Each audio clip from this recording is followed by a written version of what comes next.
I'll race you to the top. Let's go.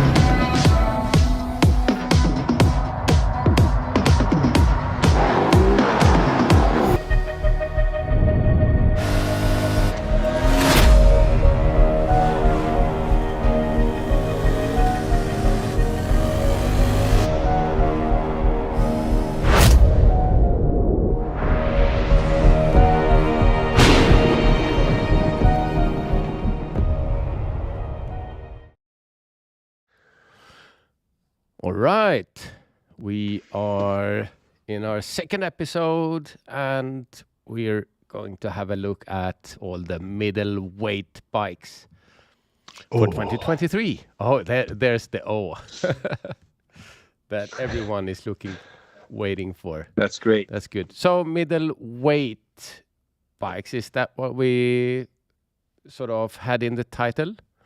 What's... Yeah, middleweight, or is it mid-size? Yeah, or? that's a good question. Yeah. Because we have what is middleweight? That's the term most commonly used, isn't it? Yeah, but there's nothing middleweight with it in any size or matter. It's just way oversized and a lot of weight on most bikes today. So yeah. It is, but I think it's referred to the middleweight class when we look at it in forums and in the magazines because you have and so lightweight. What is the highest weight of a lightweight bike? And I'm talking like 300s and stuff like that. Yeah, it's far below these adventure bikes. Yeah, is it I would up to 150 kilos? 150, yeah. So a middleweight bike would be, I mean, below 200 at least, and then over 200 would be heavyweight bikes. But as we're going to see, the weight of all the... So let's call it middle size, because I think it's more about engine size, right? Yeah, the cubic inch. Yeah. The sub 1000 cc class. So we're looking at bikes just below 700 cc and up to not above 1000. Yeah. I think that's a good definition of the middle size bikes in and this that ADV segment has exploded, hasn't it? Definitely. Yeah. I had a 690 before, and that was I think it's a lightweight adventure bike in comparison. And then they shouted out the middleweight class of bikes. I think when the 790 from KTM and the T7 from Yamaha was out there with decent weight, around 200 kilos.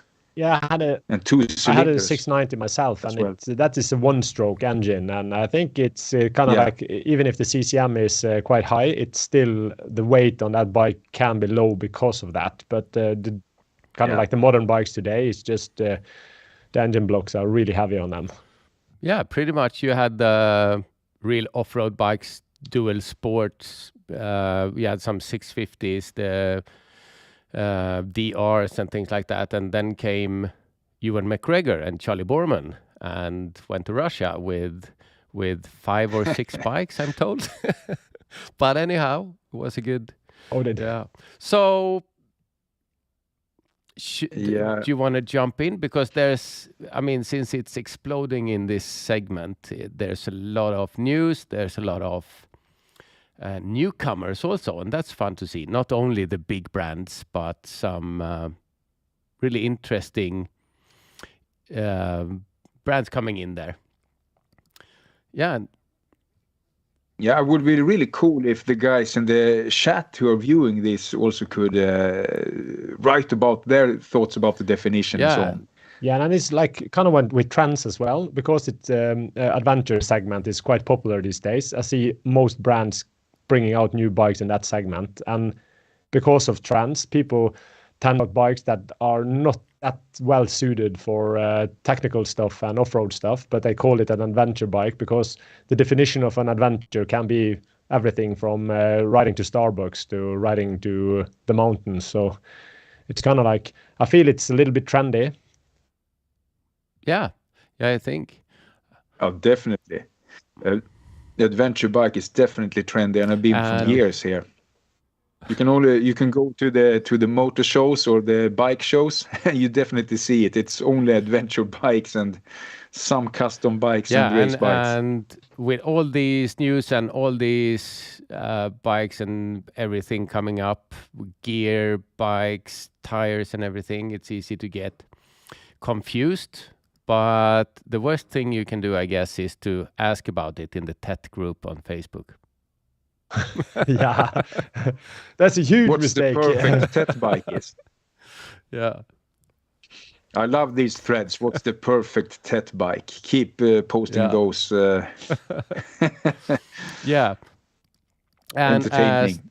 3 Degrees of Freedom here says that he would class the middleweight as 650s to 900s and around 200 kilos. And that's pretty much what we have in store for tonight to look at. But as it turns out, we're going on engine size up to 900s, I guess it is.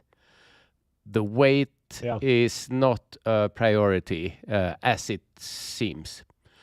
So, what do you say? There's one thing that surprised me a little bit is that most people are talking about CCM or talking about weight, but when it comes to horsepowers or kind of like the technical, the cruise control and all that, the technical stuff, that is not that much into consideration. But I feel like some of the bikes are really powerful, and after I changed my bike myself, I don't necessarily see that a lot of power is a good thing to have on an adventure bike. I don't know what you guys think about that. That's an interesting question. Power is fun. But to be honest, if you ride the single tracks, you don't really use that power, to be honest. But on the fast gravel roads, you pretty much do. So, should we start and have a look at what's new and new-ish? We have some really new stuff and then some new-ish things. But I think what the audience is really waiting for is for us to start it off with the first O. Oh yeah. Oh yeah. Let's do that. Yeah. Let's do it. Cheers, everyone. Cheers. Okay. I have to unbox number 13 today.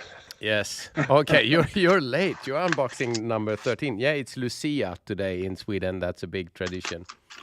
So I'm sure the audience like unboxing. And while you do that, I'll change the scene to the bikes. Alrighty. Let's move around stuff here so that I can see what people are saying.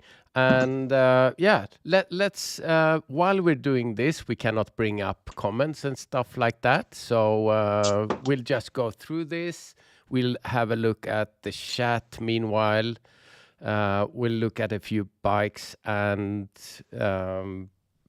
you guys help me out with if there's a cool or interesting comment there. So we have the brand news and the big brand news, and that means the big manufacturers of bikes and adventure bikes. And I guess we all said that we start with the big topic, I guess, which is the Honda. Let's see if I can tweak this screen a little bit, like so. And I think this bike has been on everyone's lip cool for quite some time now. When they announced this Honda, I really like. Sorry, you were talking like the chipmunks. So, Thomas. Yeah, I think this bike has been on everybody's lips for quite some time now. I think there's been a lot of förväntningar. I can't find the English word for that, but expectations around this bike. And in my kind of views, I think this bike is way more to the touring side of things, and it looks more like a bike that will completely turn away from the CBX 500 and those bikes. Yeah, Because I think it looks quite much like the CBX 500. yeah, pretty much everyone. Yeah, and if you look at the Honda advertisement, they say this is like a touring adventure bike with off-road capabilities. I think everyone, so they are on at it. least us, we were waiting for the 750 size Africa Twin, a really cool, quite aggressive bike. And when it popped up, I think a lot of people were sort of disappointed in a way. But hey, this Transalp has a cool heritage, though. Oh yeah, absolutely. I mean, most of us out there that has been riding in groups and adventure riding and rallies and so on have seen the Transalp now and then. I also see it still the classic one on adventure rides on different, I think it's Instagram accounts. Yeah. Especially a girl up in the north that are riding in Transalp, and she's so happy with it that it looks like. So it's definitely still going strong, those old ones. Yeah, and I think that people wanted some more aggressive, I guess, but I don't think that Honda coming in so late with their new mid-size bike, they made some serious decisions, and they didn't do a mistake there. I think they aimed exactly on what kind of bike they wanted, and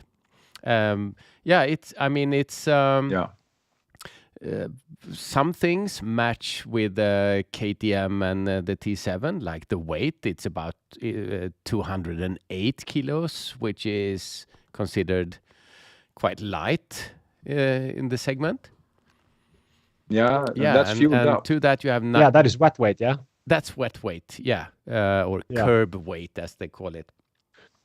But there's one thing that always surprised me a lot with Honda is that they're always pushing that too much tack. I feel like all the bikes, like I haven't owned the Africa Twin myself, but it's like there's so many modes and riding things, and everything is just blinking on the dashboard when you ride it. I just feel like they miss a little bit of the point with too much electronics on these kind of bikes. Yeah, and we have a comment that Honda played it too safe, so not to overshadow the Africa Twin. What do you think of that?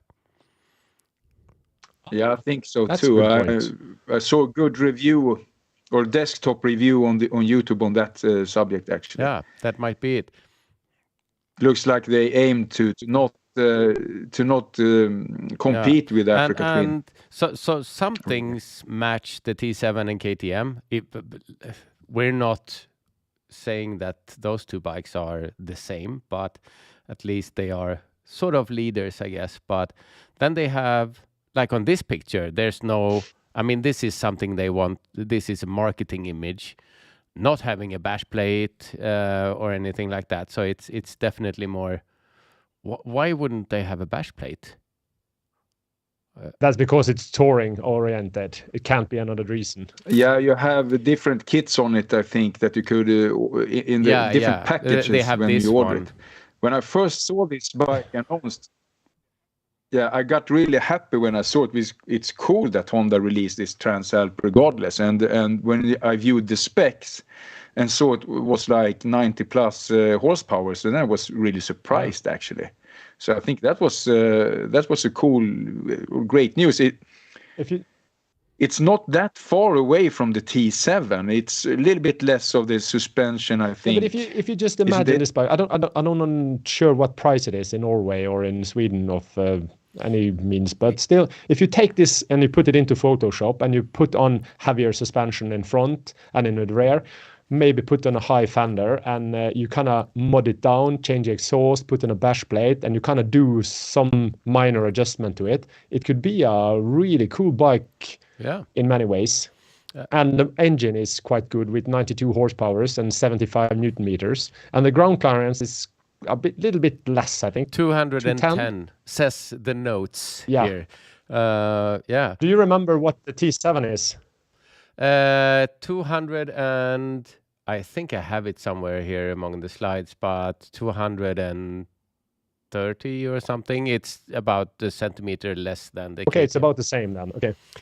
Yeah, it's all Yeah. 200 something among all the bikes, even the KTM. So it's centimeters. So, but Right. it's the last centimeter that gets you, you know. That's what she said. I think it's a cool bike. I'm not really disappointed of what I'm seeing here. I think it's a cool bike. Look at actually. it from this angle, I guess. The lights looked a bit boring when not lit, but they actually have a. You would recognize. Oh, that's a Transalp coming. You have these 4 dots, so the identity is a lot in the headlights, isn't it? Yeah. Yeah. Like that, and also like the T7 is just so easy to spot miles away because the characteristics of the front is so recognizable, and I think this is quite unique as well. Yeah, but there's something wrong with that dashboard. Look at it. Yeah, but I think you have real estate. I see you can put your own big knobs and meters and things there on the side. Look at the side. Yeah, of the dashboard. there's definitely look that you can fill up I it see with a lot of stuff analog oil pressure meters and steam valves and stuff like that you can expand it with. Yeah. Yeah. Is it anyone in the viewing this who could tell in the comments if they are planning to buy it or test ride it? What's the potential here? It's a bike for you. Is this a bike that will sort of compete with the big ones? They must have made a careful decision on exactly the level, because we are splitting hairs now in and if you bring another slide, if you go down from dashboard to the next slide, you can see they have kitted it up with the I don't know what you're going to call the things the makeup on the box. rear there, but but the top box and the rear luggage rack. But if you see in the front, you have the bash plate and you have the crash bars on the side. I think those was a little bit intrusive, but the bash plate looks kind of nice on this bike. Yeah, the front tells one story, and the rear with tells another story. It's like a Kardashian in a way. Yeah. When I see this bike, I think it's a clear competitor to the T7. Don't you think that out there?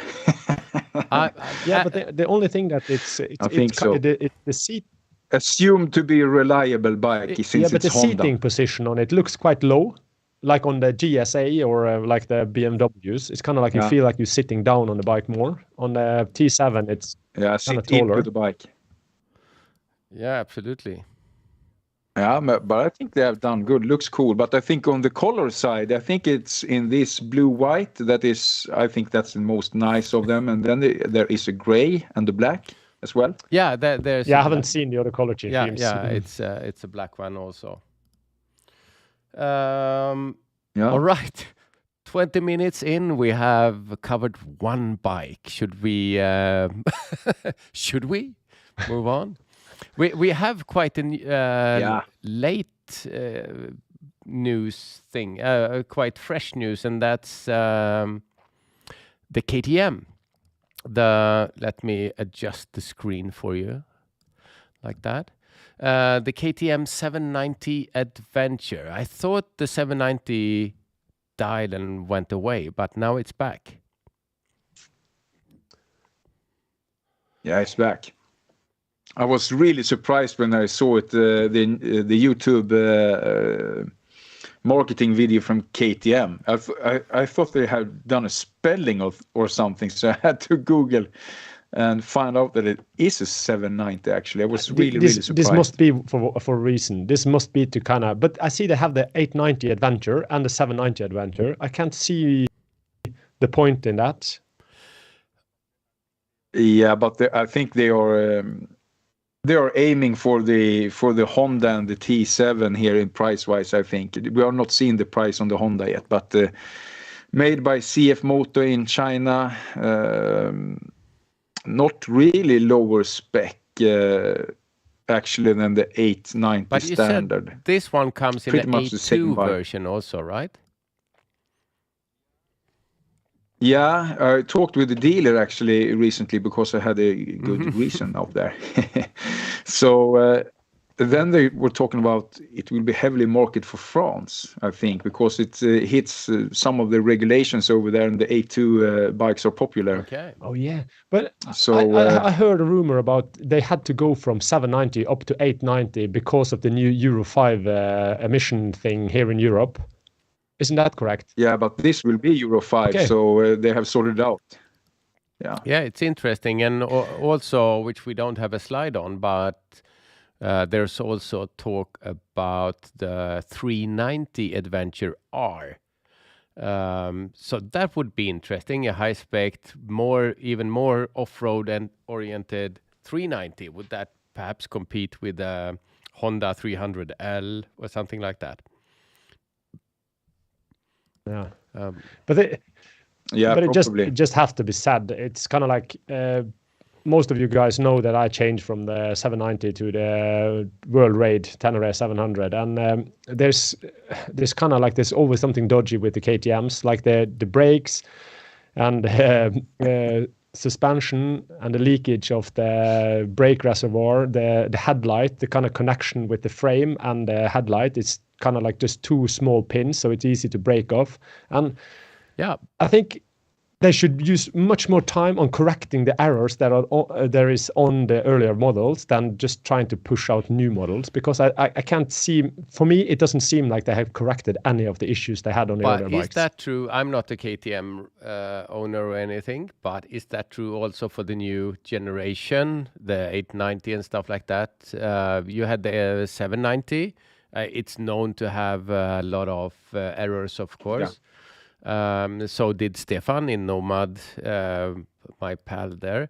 He had the 790. Now he has the 890, and he had a lot more problems with the 790, and the 890 at least took us through Turkey without any problems. So I think I hope they sort of learned some lessons and did stuff, because they were sort of like synonym with the problems.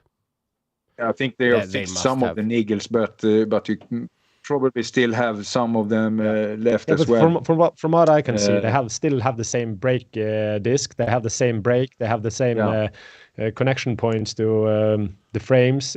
For me, it looks like they haven't done enough. I heard they did upgrade to the nozzle in the oil thing in the clutch, and a couple of small things, but still the camshafts inside the engine was kind of with a softer metal or something, and they had a lot of issues with that as well. So for me, it's kind of like, I really hope they did, because I really love that bike. It was so enjoyable to ride. It was kind of my jack of all trades bike, but the constant worrying of the shit breaking down, it was just like it didn't give me any rest. And I know that my bike was up for a main service, and I was afraid that it was hard to get new parts. So I don't know. I really hope they have fixed the 890, but I wouldn't hold my breath. No, I'm not sure. My own 790 has never missed a beat. It has always made me happy when I'm riding it. So I've never been worried either. Actually, reading on internet to some of these things has never really worried me. We could have a KTM episode, so let us know if you want that. Yeah, actually. Yeah. One interesting thing that I don't know about this 790 is if it has like the 2023 890, if they have the new Bosch ABS system. I need to change battery. Because they have changed it totally. ABS? It's there to turn off, isn't it? No. Not really. Okay, moving on. It's also a new-ish bike for this year, really, but it's going to be a big contender, I guess, on the next year. So we're talking about the Aprilia Tuareg 660. And here I think actually we do have a true T7, Tenere 700 contender. And from the test rides that I've seen, the feel of the bike, the specs, it beats the T7 in every way. Still, I haven't bought one, so that tells you something. No, and Not there yet. goes Thomas. He's Yeah, I see that. Well, I have a friend who have this Tuareg And I'm back. Touareg But not on cam, 660. so. Yeah, it's coming. It's just booting up. Oh yeah, okay. Sorry, sorry, Matthias, Yeah. you were saying. I have not really test ridden it, but I think he's happy. I was a little bit worried in the beginning because he couldn't wheelie with it. He didn't figure out how to turn off the Why is there an anti-wheelie anti-wheelie? That was It's so been funny. a big I problem gave myself on something to the drink. Africa Twin. Yeah, that's not good. But one thing that I saw the Tuareg was Australia. Actually, they won an award for this bike there. It's from, I think it was bike sales. So it was a reward of the year for this bike. And that is not really only ADV bikes that are in that contest. Yeah. What I understand, I would say, if there are any Australian guys out there, please comment on this. But that's cool. So the one thing that I do not, I mean, I'm just, I have to look at the bike and love it. And I did that with the T7. That's why I own one. But I cannot love this bike by looking at it. And then that makes it hard because I like to sit down and just look at the bike for an hour or two. yeah, I think it's the typical Robocop frontier that most people have been discussing when Yeah, talking and about also looks the of saddle, it. the rear is about But hey, 90s. who cares about looks of the bike?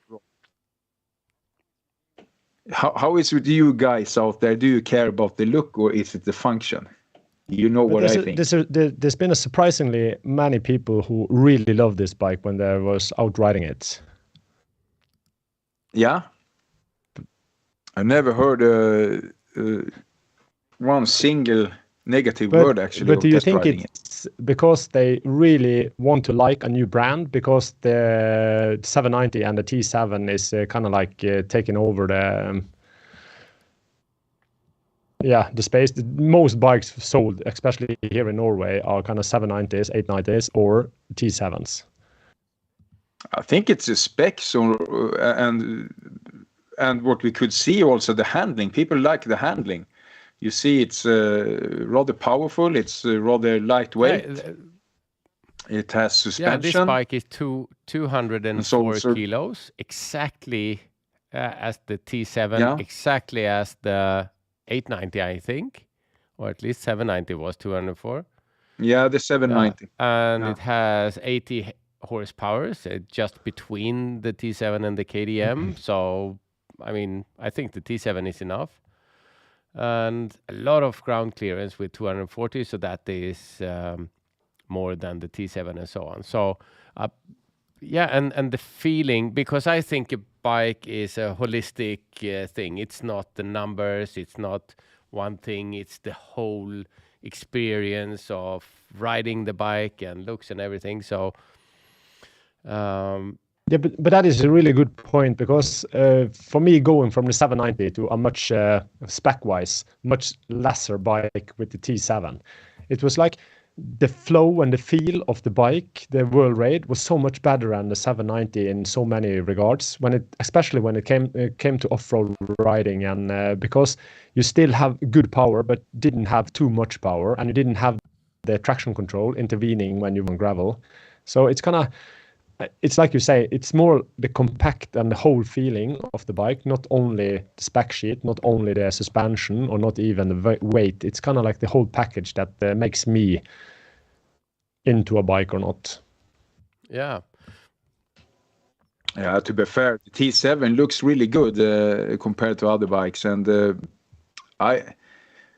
when I bought my 790, I couldn't really see it was a beautiful bike by looks in that way. But hey, I could definitely see the beauty in the tech of the bike, and is more than enough for me, because you see the functionality of the fuel so low and so on, and the suspension.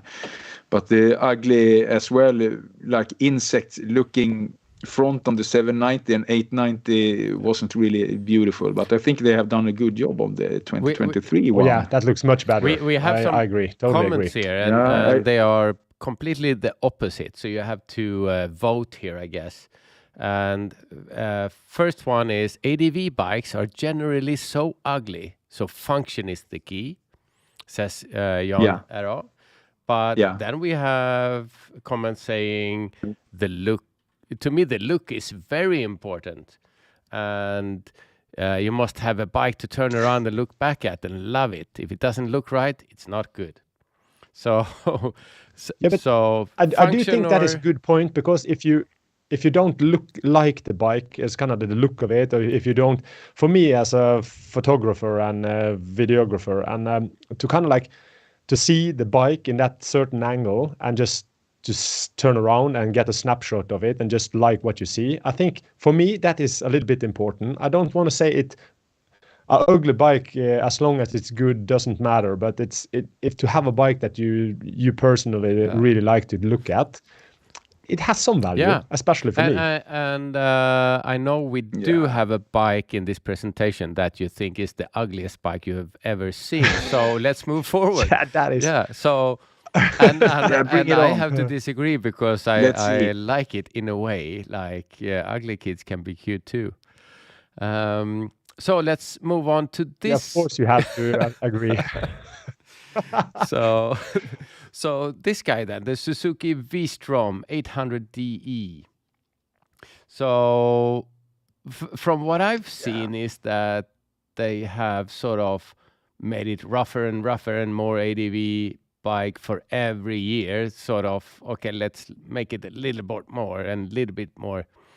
And this one, I mean, for 23, they moved up to 21-inch front wheels. Still have, I think it's 17 in the rear. The spec says so. Yeah, it's a 17 in the rear. Oh, not 18, 17. And they must have had a discussion on the sort of engineering side there and said that everyone is going for 18 in the rear. No, we're sticking with 17. Yeah, but I think BMW also have had 17 in the rear for a while. It sounds kind of weird when you say 17 in the rear. It just doesn't sound right. But still, when you have the Suzuki was kind of the biggest brand for many years when it came to the racing scene with the GXRs and all that stuff. And it's kind of like Suzuki had just missed the ballpark for so many years. I feel like Suzuki has been really behind on everything for so many years. And I find it really hard to kind of, when I see this bike, I just feel like they give it a try, but they just missed. I didn't like it at all. I just find it forward, really... I think, but they are really lagging, I think. But yeah, they're late into the game as well with the Transalp. But when I saw this bike first time, my heart just took an extra beat, because I had a Dr. Big, the DR800. Yeah. Like for more than 17 years ago, and I did a Euro tour with that bike. I loved that bike so much until I was on that touring, because that big single wasn't really good for touring. But when I saw this and you see the looks of it, and it's a classic bike, the Dakar look that you have at the 90s Dakar bikes. So I think it's really cool. It's probably not a bike for me, but when you look at the specs, it's in the between. And I think they are aiming, if you look at the specs, I think they are aiming pretty precise to the 850 GS, don't they? Yeah, it's 230. That is just way over everything else. Same weight, pretty much. 84. Very, very similar specs. Yeah, and by the looks of it, it looks like the engine and the tank is quite high as well. So I haven't tried it myself, but it would be nice to kind of ride it to feel if it feels like it's high. How to say it? the balancing point is quite high on it. By the pictures, it looks quite wrong in a way. Yeah. And as Drago says here, Suzuki is like Nokia. Connecting people. Yeah, they missed the start and the Yeah. step forward in a way there. So I guess they are. They're sort of lagging behind and trying to catch up in a way. All right, moving on. Yeah. Speaking about Dragos here, he was also into a new bike. I think it was last week or so. You like that. That's cool. Because I'm really sorry for taking a bash on the bike, Don, but I have a really problem with trusting on KTM. Yeah, it's so great that now, Dragos, you're known as the Don because of the image that I did. Okay, moving on. Let's go to Italy. The Ducati DesertX. And Matthias, you've ridden that bike. Yeah, I took a test ride last year on this bike, pretty much when it's the first one on the floor, actually. So I think I was the first one, at least on YouTube, to test it without being a reporter or something, or a professional rider for a magazine. And I must say that, wow, if you look at the video, you easily see how fun I had on this bike. It's a lovely bike. It looks beautiful. I think it's the best looking bike out there. Without a doubt. Ducati really know how to make a bike. It's just like, it's... When I looked at the specs, a little bit on the heavier side than the T7 and 890 or 790. But you couldn't feel it in the bike. 223 kilos. So it's, I mean, roughly... Yeah, it was not as top-heavy feeling that you have on the 850 GS, or actually what I think of the T7 as well. A little bit top-heavy feeling. It was very planted. I think that is the engine configuration that is doing that. It was a metal tank on it. 110 horsepower in it also. So, I mean, it's a monster in that way. I was really surprised because I looked into the specs and 110 horsepower. So I thought it should be like a Ducati feeling in the engine, but they have configured the engine for ADV. So it's very, very linear engine with those 110 But I haven't looked too much into this DesertX, but I saw I just skipped through some of the parts of the Ryan at Fort 9, the review he did. And by the looks of it, you need to remove the tank just to clean out the air filter. Yeah, I told you as well. You need to remove the tank, and if you look at the service schedules and the price of the service, if that is important for you. Yeah, and about the air filter, we have the comment that Ducati won't even release any service manual, because even for replacing the air filter, you take it to the dealer. That's the instruction. No. Yeah, but most guys that ride on adventure bike like this, they start to look into navigation systems, or they put on a Garmin, or they put on a Carpa Eater, or what you call it, and there's no place to put it on this bike. You really need to just completely rearrange the front to have anything sat-nav-like thing in the front there. It's kind of just like the dashboard and nothing else.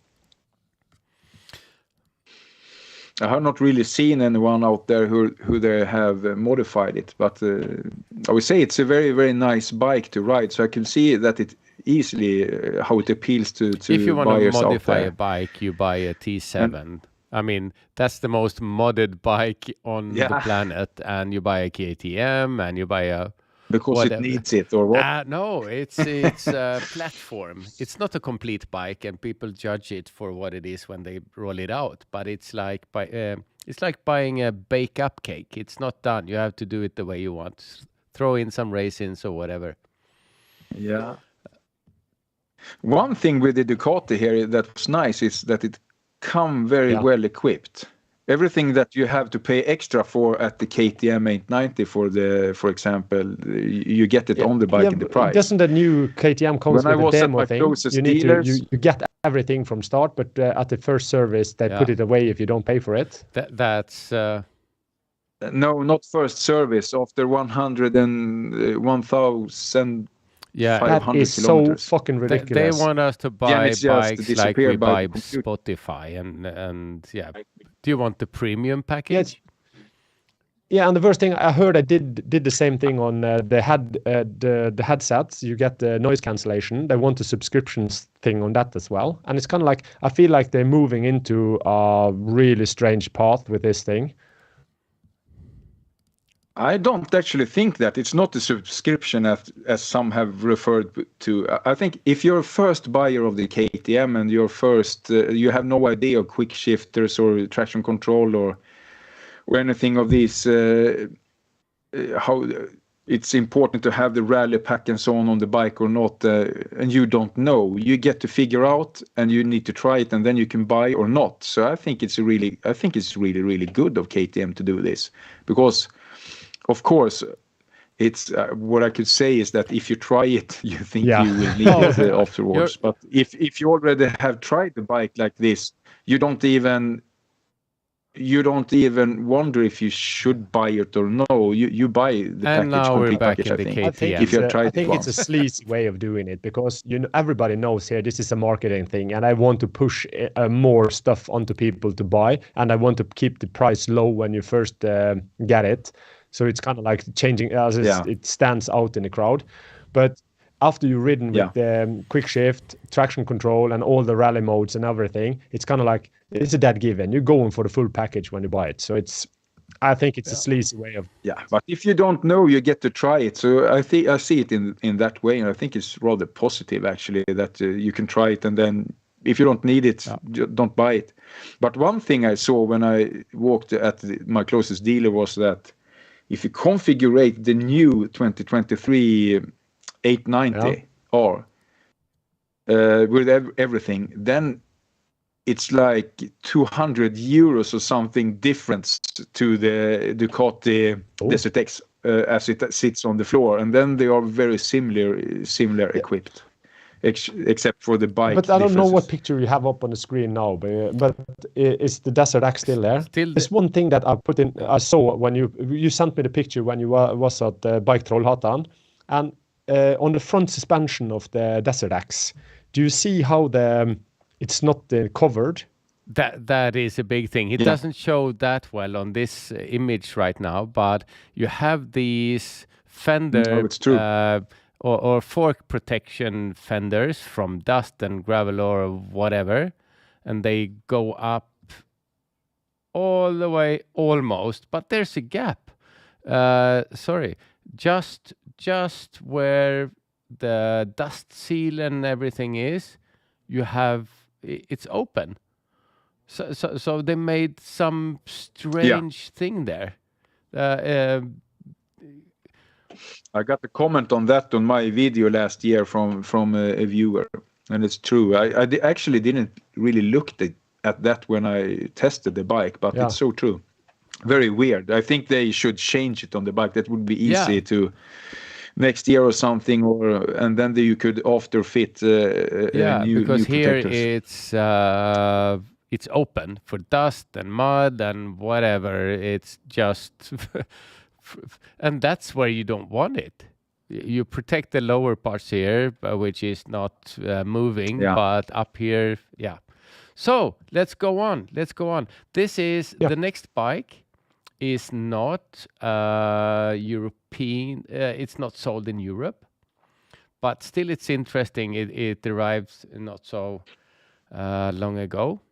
But the interesting thing here is that who's it for? It's 221 kilos, as it is on the picture before even and loading. And it's 36 horsepower. And 36 horsepower, yes. So it's insane. Yeah. We are speaking of the KLR.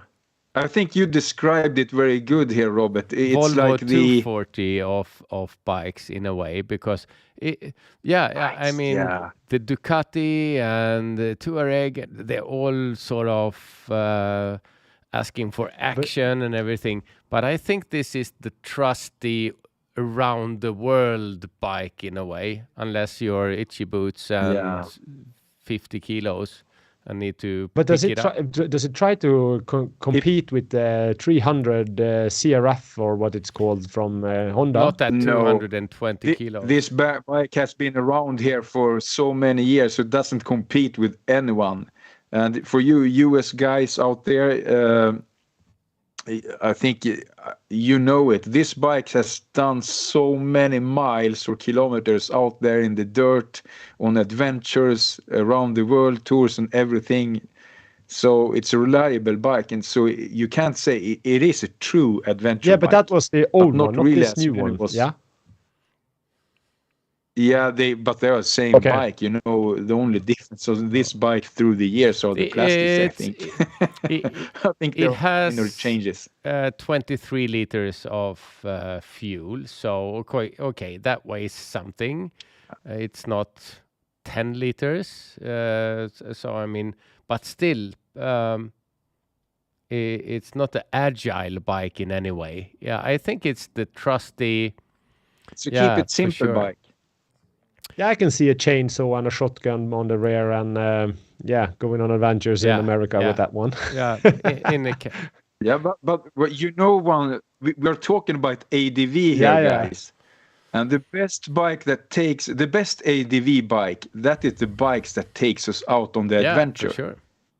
This bike is cheap, and you can spend the money on fuel, and you can spend the money on travel on that adventure. I think of US guys that are going down to Ushuaia in the most southern tip of South America on this bike instead of buying an expensive 890R and play with it in the closest sand pit. Yeah, but you have people riding around the world on Vespas as well, but I don't would say that it's a good idea. It's kind of like Yeah.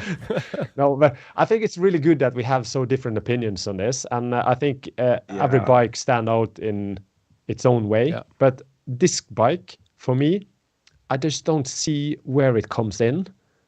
There's so many other bikes I would choose over this because of the weight, because of the power, and Yeah, like the You don't need to forkle it either. The only thing you need is a fifth sticker on it, and then you're ready to go.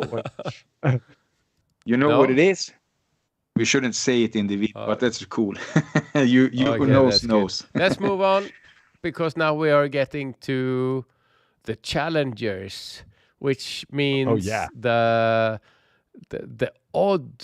odd creations out there. They all discovered that the segment and adventure riding is the shit. So, and out comes the first one here, the CFMoto 800. To me, did somebody say Triumph? that was exactly what I was going to end my sentence with. It's a lot of Triumph here, isn't it? But it's a Chinese bike. And that sort of China has some luggage. known for Yeah, replicating. it has some luggage, definitely. But the name, I mean, just saying it's from China has some heavy luggage in that sentence. But then again, a KTM, the 790, will be manufactured in China. But yeah, I guess they're jumping on the train. And first I saw a picture of this CFMoto, and everybody said it was sort of a AliExpress version of a Triumph. But who knows? Yeah, with a 790 engine made by CFMoto as well. The strange thing is that I think all people I know that have owned a Triumph had 1 or 2 or 10 issues with it. So an AliExpress version of a Triumph could actually not be that bad. Yeah, that's a way to put it. But you know, China guys, when you want some new mounts for your GoPro or everything, you go to AliExpress or you go to everywhere to buy China wear, yeah? So I don't think it's a bad idea to kind of replicate the Triumph and try to make something better.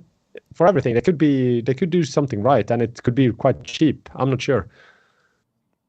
Yeah, have we seen the price on this bike? There is actually 12,500 euros. So it's quite a cheap bike. Yeah, and it's got KIB forks. Suspension. Yeah, and I think, I mean, China has learned to do stuff for the West that they brand as a Western brand, so they can make quality in the way that we want it, for sure. So I don't think we should look down on it too much, for sure. So it would be cool to see one out there. Yeah, that would be something. But Definitely. I mean, it's a adventure tourer, 190 millimeters of ground clearance, and you also see the images that they display it with. 19-inch wheel front. 19-inch front, 17 rear. So yeah, it is a gravel tourer, I guess. But I don't want to go too much back to other bikes, but like the 790 was built by Austria, and it was full of flaws. And now this new 790 is built by China. I bet my ass they will make a better bike than the Austrian people, and we will see that in a couple of years. And that would be quite funny. So yeah, I think so. It could be like that. And here's another one, but it's not Chinese. It's Italian, the Benelli TRK 702S. Benelli? Yeah, so actually we don't know. Is that an Italian brand? Yeah, it's Italian. CC. We don't know that much, but it's 220 kilos, 693 cc, 7 horsepower engine, sort of like the pretty much T7, but with extra weight, and that's without the Enterprise luggage in the back. So it reminds me a little bit of the old Multistrada with the nose, with the peak. Yeah. Do you understand what I mean? And scooter style headlight in a way. Yeah. So so let's that's interesting. Let's move on, because then we have MV Agusta, which is known for its extremely high priced premium road monsters that they produce. And of the racing bikes is just really nice. Yeah. So here we have the 950 in a way, 9.5. That's what they call it, and sort of they captured all the looks, as all Italians seems to do. They know we're all vain and want to be Dakar riders, and so this is 220 kilos, and of course Italian is 100 and MV Agusta 125 horsepower. So but if you look at the side there, cool. The air intakes, or what it is on the front of the tank there, it's a lot of engine. I think it has the Cagiva Elephant Lucky Strike look, as well as the DesertX has. A little bit of it. With Lucky Strike graphics. But the interesting thing is they also, at the same time, come up with a 5.5, a 550 version. So 9.5. Yeah, but that looks way more compressed. It looks like more like the 300 from KTM. Yeah, don't you agree? It looks like the same bike. I wonder if there is something wrong in the picture. Because it's like you say, Thomas, it looks compressed like this. It looks more like a 300, like the KTM 300, a 390. Yeah. And talking about ugly bikes. Okay, should we? But I actually like this look. It looks like a kind of like a grown-up bike, but still, you see on the front wheels, it looks more like a moped. And you see the engine is quite small into the space there. Yeah, you can see through it. But that's a good in a way. I mean, you don't have to disassemble everything. I think a 550 bike like that, they could have done it more on a race look or rally look instead of that touring look, I think. Yeah. But can this bike be? MV Agusta is known for their racing bikes and have a kind of like a heritage from the racing community or the big brutal street cafe racers or what it's called. But can this be aimed more to the youth, the younger people that in Europe with that hasn't got the license for the bigger bikes? This is an when they're 20, A2 what it bike is? for sure. 48 horsepower, 550. Yeah, A2 is it's Yeah, called. because it's not easy. I mean, young people who wants to get a bike, not all of them wants to get a road racer. Some of them wants to get out racing on the gravel and adventure and stuff like that. And if there's a A2, Nice city Yeah, commuter especially when you have with, influencers like with, Norman adventure Swedens capabilities. and Matthias Eriksson. You still, you get people out on the gravel roads. yeah. All right, now to my favorite, not perhaps favorite bike, but my favorite discussion, I think, and that's from Austria, not with an Austrian name, but that's the Brixton Crossfire 500 Storr. Yeah. This is so damn ugly. I wouldn't get this bike if I got it for free. I would just pass it on. I don't want it. It looks like the Norden, to be honest. Yeah, it does, especially. Yeah, at the first glance, it does. Especially with a big round headlight and everything like that. And then they have these. Yeah, but look at the swing arm. The rear swing arm is kind of like you can see through it. It's just like a pipe. It just looks so wrong in so many ways. Yeah, like from the side it looks rather cool, but then you look into the front here, I can't really like it. But hey, Robert, when you first told us about this bike and showed us this, it was like, where the hell did you find that? I have never heard of it before, actually. Droopy with I think it's cool. hanging cheeks there in a way, and the integrated looks like, sort of bags for the storage here for first aid and stuff like that. But where is it from? Is it Austrian? Austria. Yeah, okay, because I see they got the Givi bags and you have a own helmet. It's kind of like, if you get this bike, I promise to give you the complete package.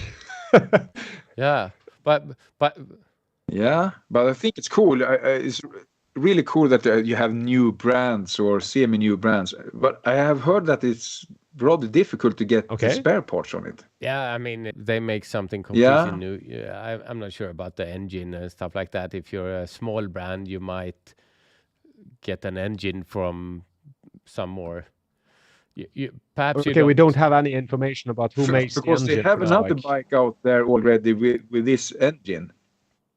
Do you know what engine it is? It's 486 cubic centimeters, but I don't know the manufacturer of the engine in every way. And there's a lot of question marks. They just released it on EICMA there on the fair there.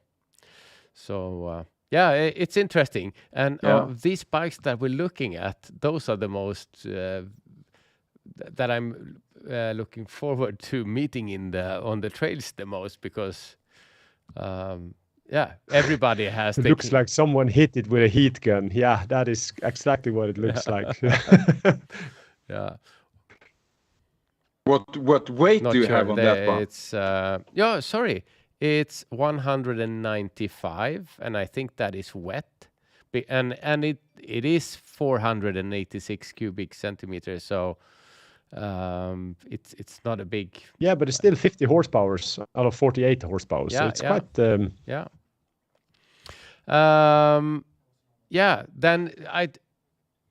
competing with the KLR. Yeah, in a way, I guess. Yeah. If it's reliable, this looks at least more fun than the KLR, and I like brave people going out on the market with a bang showing. Yeah. And then we have, definitely. I just had to bring in one at least. So this is the new adventure bike from Zero. Doesn't look super adventure, or at least off-road, but it's on the videos that they show, they're going through deserts and gravels and rocky parts and stuff like that. sort of an adventure tourer. But yeah. Yeah, but when you go around on your gravel roads out in the forest, have you ever, any one of you, seen a quick charger or anything electrical charging stations? It's like, who is this for? It's like when you're going out to the forest or you're going out to camp, it's kind of like, now I have to wait. I have to quick charge my bike with the solar panel to. I just don't see it. The technology is quite there yet for adventure bikes.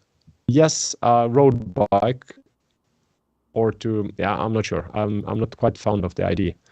Yeah. So, and we actually got. I think that electric bike for commuting will be very popular. I think they're rather expensive still, so that could be a tough one. Yeah, but, and it's 250 kilos or 246 kilos. Yeah, so it's quite heavy. This is maybe for commuters that now and then take a little bit longer way home through the gravel roads than some. Yeah. Times. Well, I don't think electric bike will do any change. I think that. I'm not sure if I want to go too deep into it. I feel like the electrical bike is just for brands to show what they can do, but it will never come to the point where it will be a logical reason to buy one.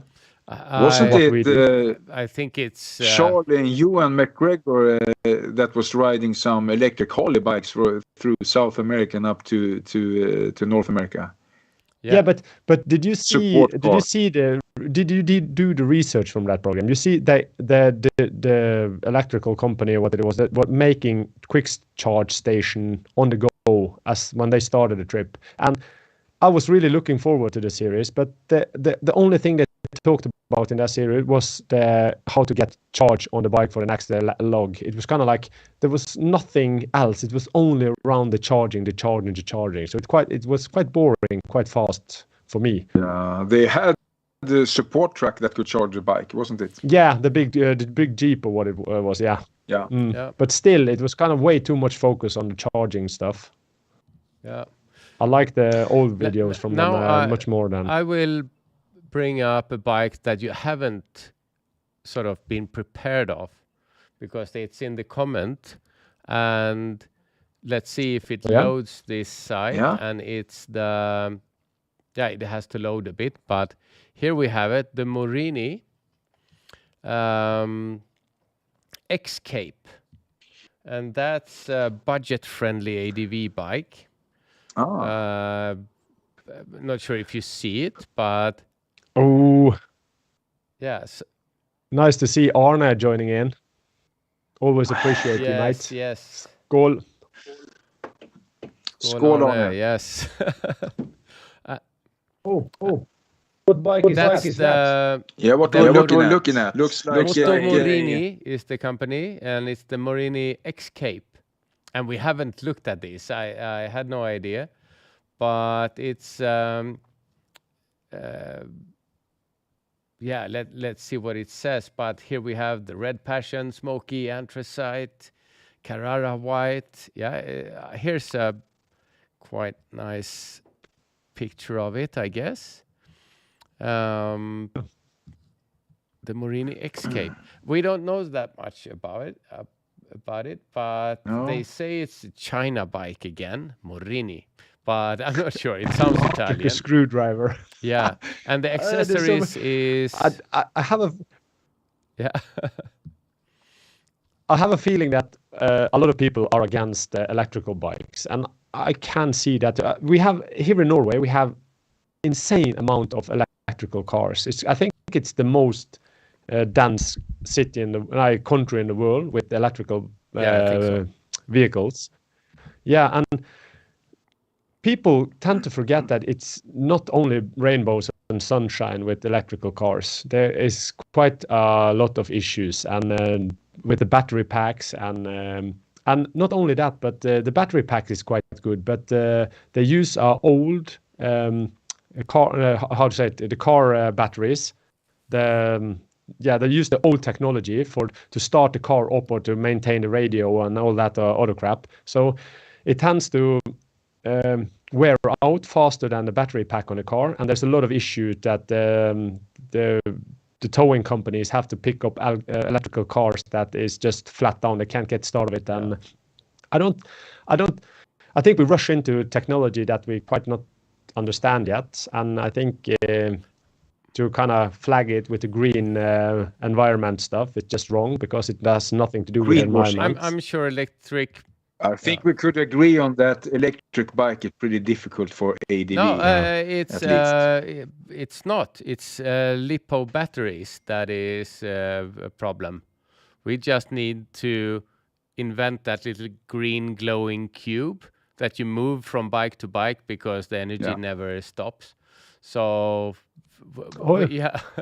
so like Iron Man. Yes, I'm sure of it. So it's not. I mean, electric power is the future for sure. We don't know how to power the engines yet. We have these lipo batteries, but I think you're speaking of a time where we could warp to South America and do ADV at the same time. Sure. We don't even need bikes. We need when you virtual have that reality headset. But so that's electricity for you. Now we're talking about our bikes because we're already over 1 hour. So let's get a move on, I guess. So that sounds good. What do you think about this bike, Matthias? Would you buy it, the KTM 890? Are you showing it right now? Yeah, I see it on your screen. Oh, I just say, look at that beauty. I think they are going to the right direction. I think they got me there. Yeah, and for me, it's just a little bit of plastic that made a huge difference because it looks a little bit more like a T7 now with so I like it a little bit more now. Yeah, I could, of course, elaborate on that on the looks because I don't really know. When I look at the older one, that 790 and older until now 890, that will more be the iconic like the Super Enduro because there's less plastic on it, and when you sit on it, you see the ground in front of you on the 790 and 890. When you see on this bike, and I've seen on the videos, you have that plastic fairings, and KTM has to write in their marketing that it's easier to see the ground when you're standing. Okay.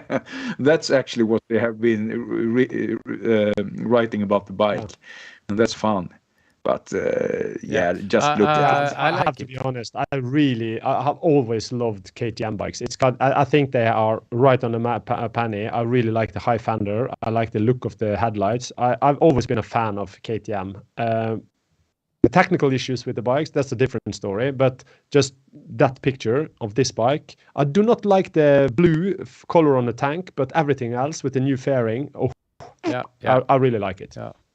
But so what's new on it? I think they have reworked the suspension to be a little bit more comfortable on all-day rides, what I could see, and I couldn't understand what they mean actually from my 790. They did some improvement of the latest 890. Okay, so it's softer then. Yeah, somewhat. Yeah. You could, of course, have a wider range on adjusting the fork, for example. But you, Matthias, you will get your new 890 soon. Will you have the demo mode and then things will stop working on it, like a Spotify account with a expired credit card? It will never happen. If I order that bike, it will be with a whistle and bells. Yeah. Should we reveal it in the channel? Should we? I think so. Reveal what? Yeah, I think so. We could do it. I'm actually waiting for. I'm bikeless right now. I have no bike because it's already sold. I think it was sold in 1/2 day. My trusty old good 790R. So I actually going to pick up the new 2023 890R. I got a bid on picking it up week 51, but I think we agreed on picking it up in week 2 next year. So in I general, think there is nothing wrong at all with the 890. It's the best bike performance-wise and everything. And I guess the only thing is if you like the looks, of course, but then reliability. And that's I hope they fixed a lot of stuff. But that's the only thing, really, but because they are the leader of making the most aggressive middleweight bike, I think. Not as beautiful as a T7. That's why I like these bikes. But when you look at the frame of Matthias, you see the KTM cup, you see the KTM color on the helmet, you see the not the bash plate, but the crap flap on the wall. You see the Kodiak gear, and you see the calendar behind him, and you see the KTM stuff on the shelf. It's been a little bit too. I have to say, congratulations on your new bike, mate. I got the package today from Xiaomi. You, Thomas, for you out there. I got the package with some stuff from Kodiak gear. I have no collab with them or so, nothing like that. But you had a lot of stuff that was that you have been thinking of install on the 790. Not sure what's happening because you got really small right now. I'm not sure if it's bandwidth or anything, but yeah. Could be. Yeah. I also got that in the package as well. Yeah. A really nice piece of woodwork from Xiaomi. Sure like that. Thanks. There, but I hope the quality overall is working. But yeah. But I can hear you guys, I guess. Yeah, I think it's something with your bandwidth. But we can go to the next bike. I think just to put yourself on a big screen. I just have to say that if you want say something, if you have any complaints about the KTM, I'm in my in my family down in Austria in Mattighofen. We're married into the family. The grandmother there, her surname is Tronkenpolz, and that's KTM is Kronleif und Tronkenpolz, Mattighofen. So one of the T in the KTM is married in my cousin is married into that family. So if you want discounts or special treatment, that's cool. We can arrange that. That's cool, Rob. We need to go. And the cool thing is, I'm riding the Yamaha. Because I know things you don't. That's the next time. That's a family secret. Yeah. Let's just quickly go over, because we have the World Raid. It's been out for this year, and you switched to it. The sort of... Oh yeah. So you changed to that bike, and most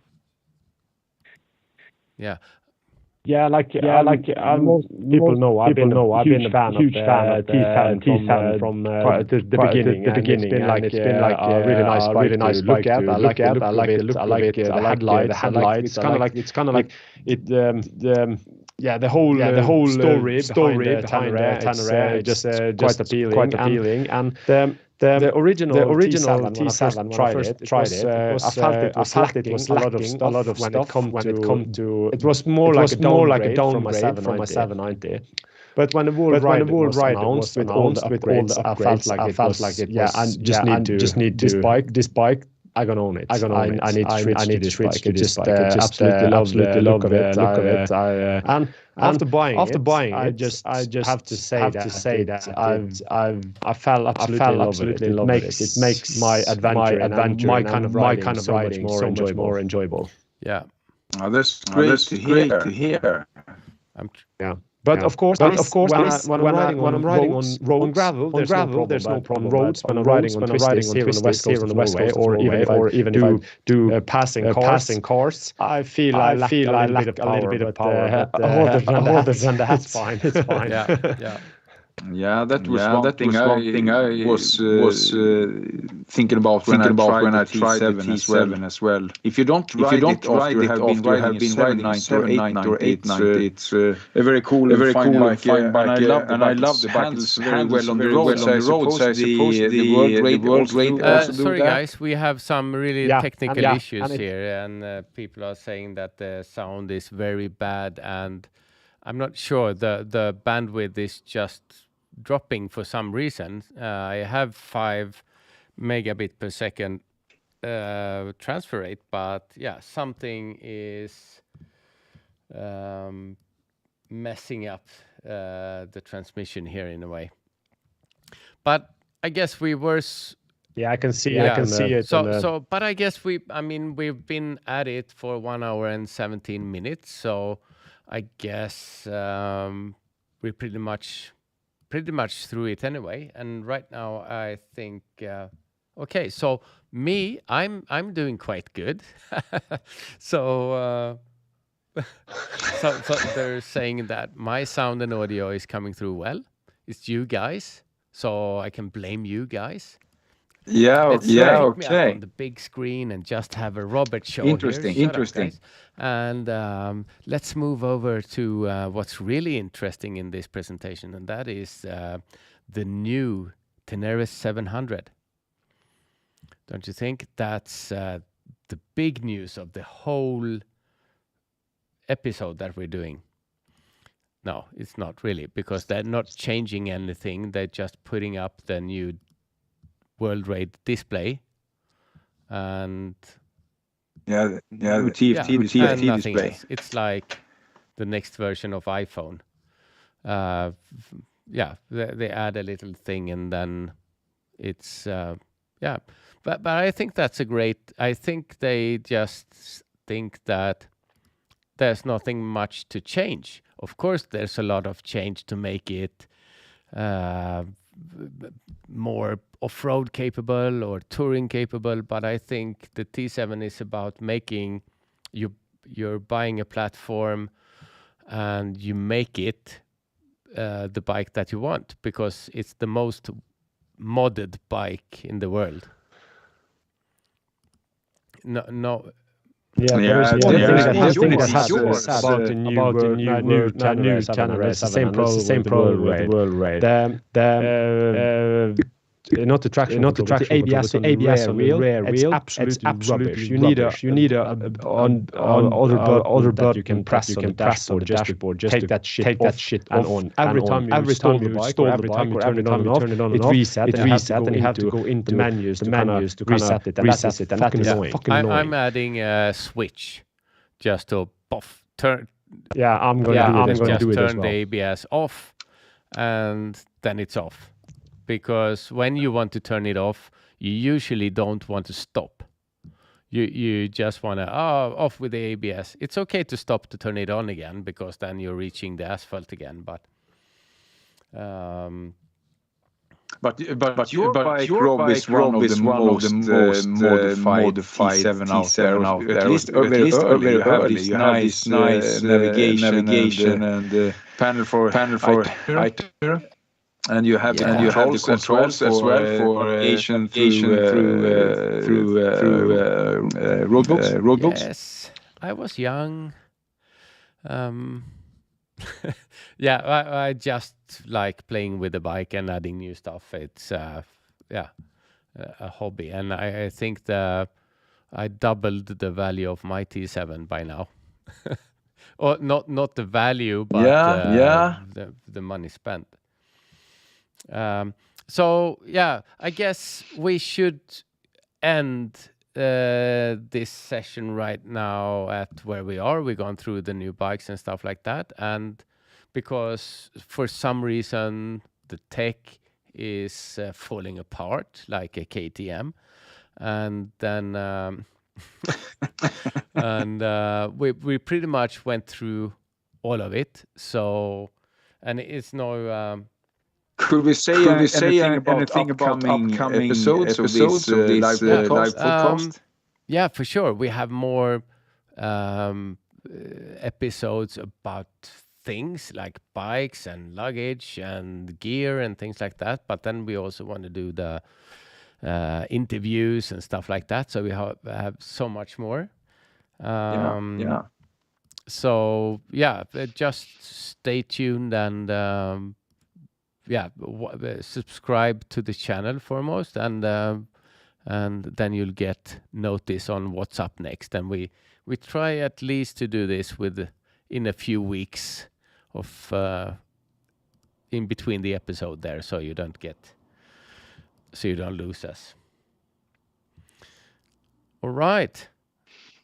I think that sounds really nice. See you out there. Yeah. Okay, so thanks for sticking with us. The end of this episode was a bit technicalities there, but I think that's a sign that it's quite a good length of the episode. So thanks for staying tuned, and see you next time, I guess. Yeah, see you next time. See you next time. Bye. Bye. Let's see.